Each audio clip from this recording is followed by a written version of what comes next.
जय हिंद दोस्तों, स्वागत है आपका हमारे ऑफिशियल स्टडी अड्डा चैनल में। आशा करता हूँ आप लोग अच्छे होंगे, मस्त होंगे।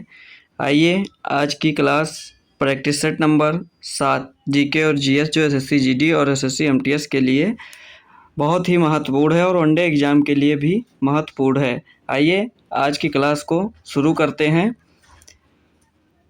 क्लास शुरू करने से पहले देख लीजिए मोटिवेशनल थॉट है। मुझ पर तरस मत दिखाए ज़िंदगी, मैं कोई बेचारा नहीं हूँ। मुझ पर तरस मत दिखाए ज़िंदगी, मैं कोई बेचारा नहीं हूँ। तेरे सामने खड़ा होकर लड़ूंगा तुझसे, क्योंकि मैं अभी तक हारा नहीं हूँ, क्योंकि मैं अभी तक हारा नहीं हूँ। आइए दोस्तों, मेरा पहला प्रश्न है आज का, जो है प्रश्न नंबर 1 है, साइमन कमीशन भारत कब आया था? जो साइमन कमीशन था वह भारत कब आया था? दोस्तों ऑप्शन देख लीजिए। ऑप्शन है 1919, ऑप्शन बी है 1922, ऑप्शन सी है 1925 और ऑप्शन डी है 1928। तो दोस्तों बताइए साइमन कमीशन भारत कब आया था? तो इसका जो हमारा सही उत्तर है वह हो जाएगा 1928 ईस्वी में साइमन कमीशन भारत आया था। 1928 ईस्वी में साइमन कमीशन भारत आया था। ब्रिटिश सरकार ने वर्ष 1927 में भारत सरकार अधिनियम 1919 की समीक्षा के लिए साइमन कमीशन की नियुक्ति की थी। 1928 में साइमन कमीशन भारत आया। इसका गठन संवैधानिक सुधारों का अध्ययन करने और भारत में सरकार को सिफारिशों करने के लिए किया गया था। साइमन कमीशन बिना किसी भारतीय सदस्य के एक श्वेत आयोग था। आयोग में 7 अंग्रेज शामिल थे और सर जॉन साइमन इसके अध्यक्ष थे। कौन था इसके अध्यक्ष? तो सर जॉन साइमन इसके अध्यक्ष थे। इसका गठन 26 नवंबर 1927 को हुआ था। साइमन कमीशन का गठन 26 नवंबर 1927 को हुआ था। 3 फरवरी 1928 को साइमन कमीशन भारत आया था और साइमन कमीशन ने 27 मई 1930 ईस्वी को अपनी रिपोर्ट प्रस्तुत की थी। साइमन कमीशन अपनी रिपोर्ट कब प्रस्तुत की थी? तो वह थी 27 मई 1930 को अपनी रिपोर्ट प्रस्तुत की थी। आइए मेरा अगला प्रश्न है प्रश्न नंबर 2। प्रश्न नंबर 2 कह रहा है, वेदों की संख्या कितनी है? वेदों की संख्या कितनी है? Option A 2, option B 4, option C 6 और ऑप्शन डी है 18।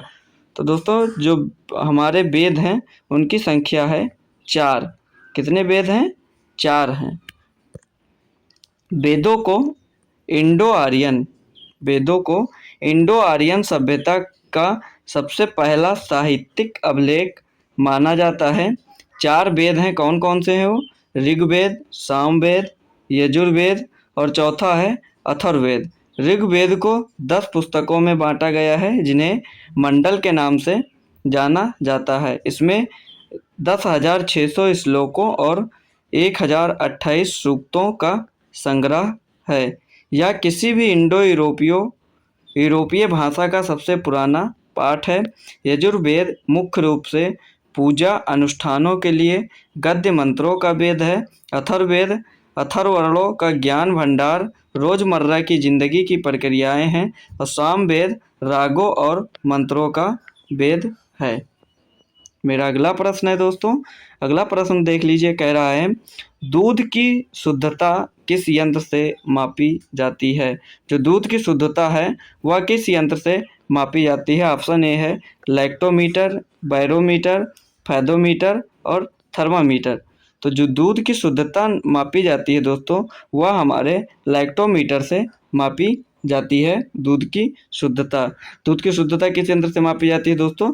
तो वह हमारे लैक्टोमीटर से दूध की शुद्धता मापी जाती है, लैक्टोमीटर से। अगला प्रश्न है हमारा, इंटरनेशनल साक्षरता दिवस कब मनाया जाता है? इंटरनेशनल साक्षरता दिवस कब मनाया जाता है? ऑप्शन है 8 सितंबर, 8 अगस्त, 10 जनवरी और 14 सितंबर। तो दोस्तों जो हमारा इंटरनेशनल साक्षरता दिवस है वह कब मनाया जाता है? तो वह 8 सितंबर को हमारा इंटरनेशनल साक्षरता दिवस मनाया जाता है। और जो 14 सितंबर है, 14 सितंबर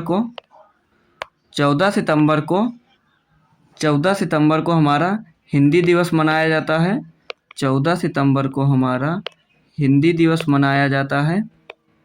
और 10 जनवरी को हमारा विश्व हिंदी दिवस मनाया जाता है। 14 सितंबर को हिंदी दिवस और 10 जनवरी को विश्व हिंदी दिवस मनाया जाता है। ये भी आप लोग याद करिएगा। और इंटरनेशनल साक्षरता दिवस कब मनाया जाता है? वह 8 सितंबर को मनाया जाता है।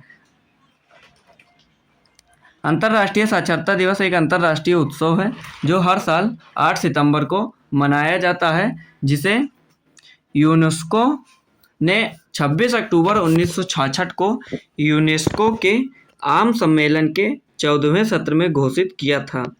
1967 से अंतर्राष्ट्रीय साक्षरता दिवस ILD का वार्षिक समारोह 8 सितंबर को दुनिया भर में मनाया जाता है। 2024 का थीम जो इस बार मनाया गया उसकी थीम है बहुभाषी शिक्षा को बढ़ावा देना। जो अभी हाल ही में बनाया गया है अंतर्राष्ट्रीय साक्षरता दिवस, उसकी थीम क्या थी? बहुभाषी शिक्षा को बढ़ावा देना, आपसी समझ और शांति के लिए साक्षरता। आपसी समझ और शांति के लिए साक्षरता। 8 अगस्त को भारत छोड़ो दिवस और 10 जनवरी को विश्व हिंदी दिवस और 14 सितंबर को राष्ट्रीय हिंदी दिवस मनाया जाता है। अगला प्रश्न है प्रश्न नंबर 5। प्रश्न नंबर 5 कह रहा है RBI का गठन किस एक्ट से हुआ था? RBI का गठन किस एक्ट से हुआ था? Reserve bank of India. Option number ए है 1930, बी है 1934, सी है 1949 और डी है 1969 ईस्वी में। तो इसका RBI का गठन कब हुआ था? तो जो RBI है, RBI का गठन 1934 ईस्वी में हुआ था। ऑप्शन नंबर बी इसका करेक्ट आंसर है। RBI एक्ट 1934 में पारित किया गया था। Reserve bank of India act जो था वह कब पारित किया गया था? तो वह 1934 में पारित किया गया था। RBI को बैंकर बैंक भी कहा जाता है। 1 जनवरी 1949 को RBI का राष्ट्रीयकरण किया गया। RBI 1 रुपये की से ऊपर के सभी करेंसी नोट जारी करता है। ओसबॉर्न स्मिथ RBI के पहले गवर्नर थे। RBI के पहले गवर्नर कौन थे? तो ओसबॉर्न स्मिथ गवर्नर थे। CD देशमुख जो CD देशमुख थे, CD देशमुख RBI के पहले भारतीय गवर्नर थे। RBI की स्थापना 1 अप्रैल 1935 को हुई थी। मुख्यालय इसका मुंबई है। RBI की स्थापना हिल्टन यंग कमीशन की सिफारिश पर की गई थी। RBI की स्थापना किसके सिफारिश पर की गई थी? तो वो दोस्तों था हिल्टन यंग कमीशन की सिफारिश पर की गई थी। वर्तमान RBI गवर्नर शक्तिकांत दास। हाल ही में RBI ने दृष्टिबाधित लोगों की मदद के लिए mobile app mobile aided note identifier launch किया है। अगला प्रश्न है मेरा प्रश्न नंबर 6। प्रश्न नंबर 6 कह रहा है सिलिकॉन वैली निम्न में से किसके लिए प्रसिद्ध है? जो सिलिकॉन वैली है वह निम्न में से किसके लिए प्रसिद्ध है? नदी घाटी के लिए, कंप्यूटर सॉफ्टवेयर के लिए, पर्यावरण संरक्षण के लिए और डी है सिलिकॉन उत्पादन के लिए। तो दोस्तों जो इसका सही उत्तर है वह हो जाएगा कंप्यूटर सॉफ्टवेयर के लिए सिलिकॉन वैली प्रसिद्ध है। बेंगलुरु को सिलिकॉन वैली के नाम से जानते हैं। किसको जानते हैं? बेंगलुरु जो है उसको हम सिलिकॉन वैली के नाम से जाना जाता है, जो कंप्यूटर सॉफ्टवेयर निर्माण के लिए विख्यात है। किसके लिए विख्यात है? कंप्यूटर सॉफ्टवेयर के लिए विख्यात है। मेरा अगला प्रश्न है प्रश्न नंबर 7। प्रश्न नंबर 7 कह रहा है साहित्य अकादमी कहाँ स्थित है? जो साहित्य अकादमी है वह कहाँ स्थित है? ऑप्शन ए है नई दिल्ली, कोलकाता, भोपाल, मुंबई। तो दोस्तों प्रश्न नंबर 7 का हमारा जो सही उत्तर है बिल्कुल वो होने वाला है नई दिल्ली। साहित्य अकादमी नई दिल्ली में स्थित है। प्रश्न नंबर 8 हमारा कह रहा है सरदार स्वर्ण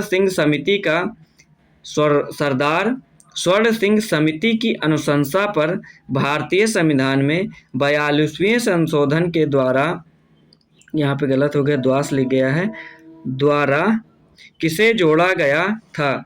ऑप्शन ए है चुनाव की प्रक्रिया, ऑप्शन बी है मौलिक कर्तव्य, ऑप्शन सी है मूल अधिकार और ऑप्शन डी है नीति निर्देशक तत्व। तो इसका जो हमारा सही उत्तर है वह हो जाएगा मौलिक कर्तव्य। मौलिक कर्तव्य 42वें संविधान संशोधन के द्वारा जोड़ा गया था। भारतीय संविधान में मौलिक कर्तव्यों को सरदार स्वर्ण सिंह समिति की सिफारिश पर 42वें संविधान संशोधन अधिनियम वर्ष 1976 के द्वारा जोड़ा गया। संविधान का अनुच्छेद 51 का मौलिक कर्तव्यों का प्रावधान करता है। संविधान का कौन सा अनुच्छेद मौलिक कर्तव्यों का प्रावधान करता है? तो वह है आर्टिकल 51A, मौलिक कर्तव्यों का प्रावधान करता है। आइए क्वेश्चन नंबर 9 देखते हैं। ग्रीन मफलर किस प्रदूषण से संबंधित है? दोस्तों बहुत अच्छा प्रश्न है। ग्रीन मफलर किस प्रदूषण से संबंधित है? जो ग्रीन मफलर है वह किस प्रदूषण से संबंधित है? ऑप्शन ए है वायु प्रदूषण, ध्वनि प्रदूषण, जल प्रदूषण, इनमें से कोई नहीं। तो दोस्तों इसका जो सही उत्तर है वह हो जाएगा मेरा ध्वनि प्रदूषण, ऑप्शन नंबर बी। जो ग्रीन मफलर है वह ध्वनि प्रदूषण से संबंधित है। हरे पौधे उच्च ध्वनि प्रदूषित क्षेत्रों में रोपे जाते हैं, ग्रीन मफलर के नाम से जाने जाते हैं। जो पौधे उच्च ध्वनि प्रदूषित क्षेत्रों में रोपे जाते हैं वो ग्रीन मफलर के नाम से जाने जाते हैं। इनमें ध्वनि तरंगों को अवशोषित करने की क्षमता होती है। ध्वनि तरंगों की अवशोषित करने की क्षमता होती है, अतः ग्रीन मफलर ध्वनि प्रदूषण से संबंधित है। किससे संबंधित है ग्रीन मफलर? तो वह ध्वनि प्रदूषण से संबंधित है। अगला प्रश्न है प्रश्न नंबर 10, कह रहा है डीजल की गुणवत्ता किसके द्वारा व्यक्त की जाती है? डीजल की गुणवत्ता किसके द्वारा व्यक्त की जाती है? ऑप्शन है C10 संख्या द्वारा, ऑक्टेन संख्या द्वारा, ए और बी दोनों के द्वारा और डी है उपयुक्त में से कोई नहीं। तो इसका जो हमारा प्रश्न नंबर 10 का सही उत्तर है वह हो जाएगा option number A is the correct. C10 की संख्या द्वारा डीजल की गुणवत्ता व्यक्त की जाती है। आइए अगला प्रश्न नंबर 11 है विटामिन सी का रासायनिक नाम क्या है? विटामिन सी का रासायनिक नाम क्या है? एस्कॉर्बिक अम्ल, थायमीन, टार्ट्रिक अम्ल और टोकोफेरॉल। तो हमारा जो विटामिन सी है उसका रासायनिक नाम है एस्कॉर्बिक अम्ल, option number A. Vitamin C का रासायनिक नाम है एस्कॉर्बिक अम्ल। विटामिन सी का रासायनिक नाम एस्कॉर्बिक अम्ल है और मनुष्यों में इसकी कमी से मसूड़ों का स्कर्वी रोग हो जाता है। मसूड़ों का स्कर्वी रोग हो जाता है। खट्टे फल विटामिन सी के मुख्य स्रोत होते हैं। विटामिन सी का मुख्य स्रोत क्या है? वह है खट्टे फल जैसे कि आंवला और नींबू। प्रश्न नंबर 12 मेरा कह रहा है आँखों में दूरदृष्टि, आँखों में दूरदृष्टि जिसे हाइपरमेट्रोपिया की बीमारी निम्न में से किसके कारण होती है? आँखों में जो दूरदृष्टि की बीमारी होती है वो किसके कारण होती है? ऑप्शन देख लीजिए। ऑप्शन है पुतली के फैलने से, रेटिना के छोटा होने से, नेत्र गोलक के छोटा होने से या उपयुक्त में से कोई नहीं। तो हमारा जो इस प्रश्न नंबर 12 है उसका सही उत्तर हो जाएगा नेत्र गोलक के छोटा होने से दूरदृष्टि यानी हाइपरमेट्रोपिया की बीमारी होती है। दूरदृष्टि दोष का मुख्य कारण अभिनेत्र लेंस की फोकस दूरी का बहुत अधिक बढ़ जाना अथवा नेत्र गोलक का छोटा हो जाना है। इस दोष में प्रतिबिंब रेटिना पर न बनकर रेटिना के पीछे बनता है। उत्तल लेंस के प्रयोग द्वारा इस दोष को दूर किया जाता है। दूरदृष्टि में कौन सा लेंस उपयोग होता है? तो वह उत्तल लेंस का प्रयोग किया जाता है। अगला प्रश्न है प्रश्न नंबर 13। प्रश्न नंबर 13 कह रहा है ग्रीन पार्क खेल स्टेडियम कहाँ स्थित है? ग्रीन पार्क खेल स्टेडियम कहाँ स्थित है? ऑप्शन ए है कानपुर, ऑप्शन बी है कोलकाता, ऑप्शन सी है कटक और ऑप्शन डी है पटियाला। तो इसका जो हमारा प्रश्न नंबर 13 का जो सही उत्तर है वो हो जाएगा कानपुर। ग्रीन पार्क कानपुर में स्थित है। ग्रीन पार्क खेल स्टेडियम कहाँ पे स्थित है? वह स्थित है कानपुर में। अगला प्रश्न, प्रश्न नंबर 15। प्रश्न नंबर 15 हमारा कह रहा है, निम्न में से कौन सा शहर कर्क रेखा के दक्षिण में स्थित है? कौन सा शहर, निम्न में से कौन सा शहर कर्क रेखा के दक्षिण में स्थित है? ऑप्शन ए है इलाहाबाद, ऑप्शन बी है पटना, ऑप्शन सी है भोपाल और ऑप्शन डी है झांसी। इसका मेरा सही उत्तर है वो हो जाएगा option number C. Option number C Bhopal. Bhopal जो है वह कर्क रेखा के दक्षिण में स्थित है। आइए अगला प्रश्न मेरा, ये प्रश्न छूट गया था पीछे। प्रश्न नंबर 14 भी देख लीजिए। प्रश्न नंबर 14 है, राज्य मानवाधिकार आयोग का गठन किस धारा के अंतर्गत किया जाता है? जो राज्य मानवाधिकार आयोग का गठन किस धारा के अंतर्गत किया जाता है? तो ऑप्शन देख लीजिए, धारा 22, धारा 8, धारा 21 और धारा 4। तो राज्य मानवाधिकार आयोग का गठन जो है वह धारा 21 के अंतर्गत किया जाता है। प्रश्न नंबर 14 का जो आंसर हो जाएगा वो हो जाएगा ऑप्शन नंबर सी। आइए दोस्तों अगला प्रश्न देखते हैं। प्रश्न नंबर 16। प्रश्न नंबर 16 कह रहा है, इसमें इस प्रश्न में दोस्तों रिक्त स्थानों की पूर्ति करनी थी। यहाँ पे डॉट डॉट डॉट था जो टाइप करने में मिस्टेक हो गया है। यहाँ पे रिक्त स्थानों की पूर्ति करनी थी। डॉट डॉट डॉट में चांदी की उपलब्धता के प्राचीनतम साक्ष्य मिलते हैं। कहाँ पे चांदी के उपलब्धता के प्राचीनतम साक्ष्य मिलते हैं? ऑप्शन ए हड़प्पा संस्कृति में, पश्चिमी भारत की ताम्र पाषाण संस्कृति में, वैदिक संहिताओं में या चांदी के आहत सिक्कों में। तो जो इसका मेरा सही उत्तर है वो हो जाएगा हड़प्पा संस्कृति में। ऑप्शन नंबर ए इसका करेक्ट आंसर हो जाएगा। प्रश्न नंबर मेरा 17 है। 17 कह रहा है, गांधी जी ने 1919 ईस्वी में सत्याग्रह आंदोलन निम्नलिखित में से किसके विरोध में चलाया था? जो गांधी जी ने 1919 में सत्याग्रह आंदोलन चलाया था वह किसके विरोध में चलाया था दोस्तों? ऑप्शन है 1919 ईस्वी के act, Rowlatt act, Jallianwala Bagh नरसंहार और उपयुक्त में से कोई नहीं। तो इसका हमारा प्रश्न नंबर 17 का जो बिल्कुल सही उत्तर है वो हो जाएगा रॉलेट एक्ट। रॉलेट एक्ट के विरोध में 1919 में गांधी जी ने सत्याग्रह आंदोलन चलाया था। गांधी जी द्वारा 1919 में